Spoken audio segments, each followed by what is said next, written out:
You're born as a tiny Vulpix in the mountains of Johto, your russet fur barely keeping you warm against the autumn chill.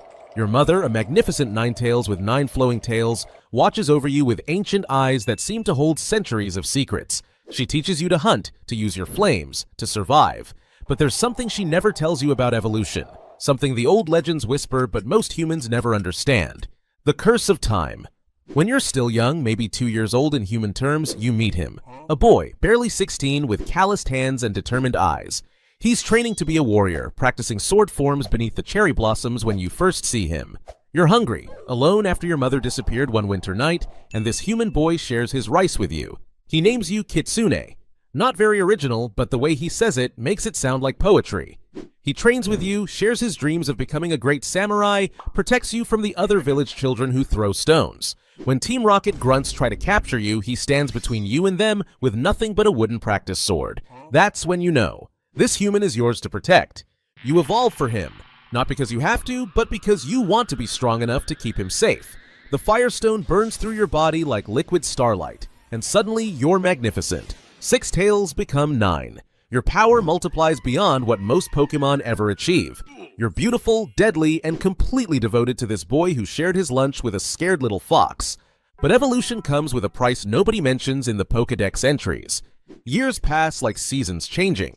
He grows stronger, taller, his voice deepening as he masters his techniques. You remain exactly as you were the day you evolved. Young, beautiful, powerful. At first, it's wonderful. You're his perfect partner, never aging, never weakening. You protect his home with mystical flames, guard his family when he's away on missions, use your psychic abilities to see through any deception.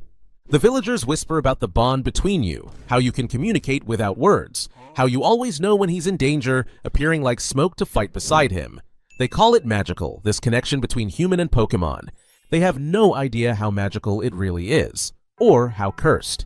You start noticing the changes around his 20th birthday, the first gray hair at his temple, the way he moves a little slower after training, the lines that appear around his eyes when he smiles. You're still the same, but he's changing, aging, becoming something you can never be again. Mortal. Decades slip by like water through your paws. He marries a kind woman who brings you treats and scratches behind your ears. You love her because she makes him happy, but there's a distance now. She's afraid of your red eyes, the way they seem to see straight through to her soul. She's heard the legends about Ninetales cursing those who grab their tails, about your hypnotic flames. She doesn't understand that your greatest curse isn't what you can do to others. It's what time does to you.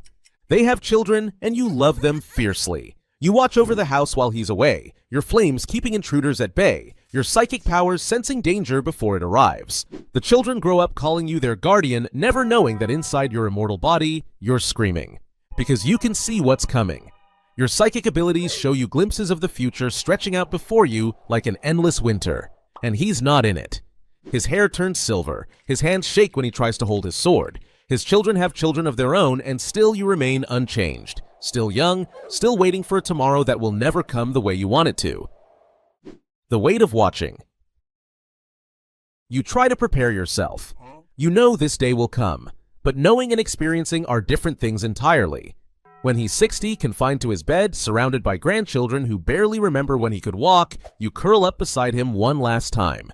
Your warmth is the only comfort you can offer now. His weathered hand finds your fur, and for a moment, you're both young again. Him practicing sword forms, you learning to control your flames. The world was full of possibilities then. "You'll be okay," he whispers, his voice barely audible. "You're strong. You'll find someone new to protect." But he doesn't understand. How do you explain to a dying human that your heart doesn't work that way? That Ninetales don't just love, they imprint, completely and forever? How do you tell him that when he goes, he takes part of your soul with him? Then he's gone, and you're still here. His family buries him with honor. They promise to remember you, to care for you, but promises are fragile things made by mortal creatures. His children move away to start their own lives. His grandchildren forget the stories about their grandfather's magical fox. The house falls into disrepair, but you remain, guarding an empty shell because it's all you have left of him.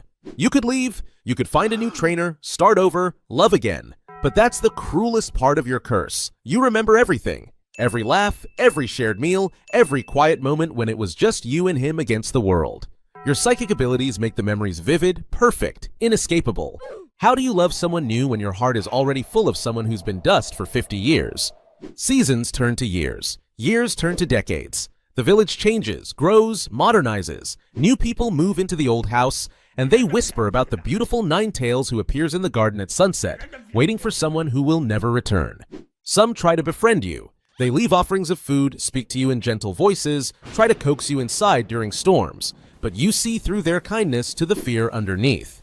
They've heard the stories, how Ninetales live for 1,000 years, how your flames can hypnotize, how you can curse those who pull on your tail, and how your red eyes can control minds. They don't understand that you're not really there anymore, not in any way that matters. You're a ghost haunting your own life, waiting for a reunion that can never come.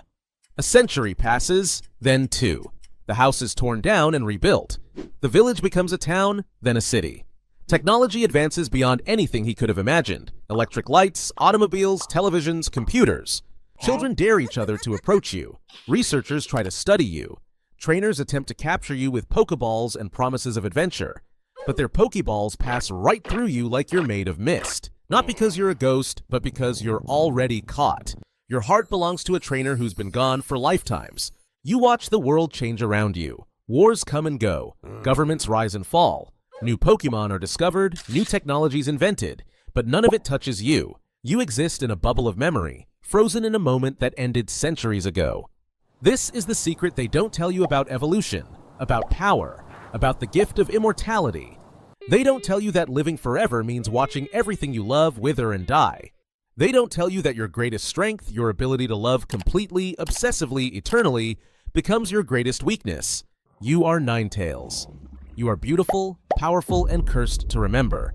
In a world that moves forward, you remain frozen in a moment that ended lifetimes ago, waiting for someone who exists now only in your perfect, terrible memory. Other Pokémon pity you.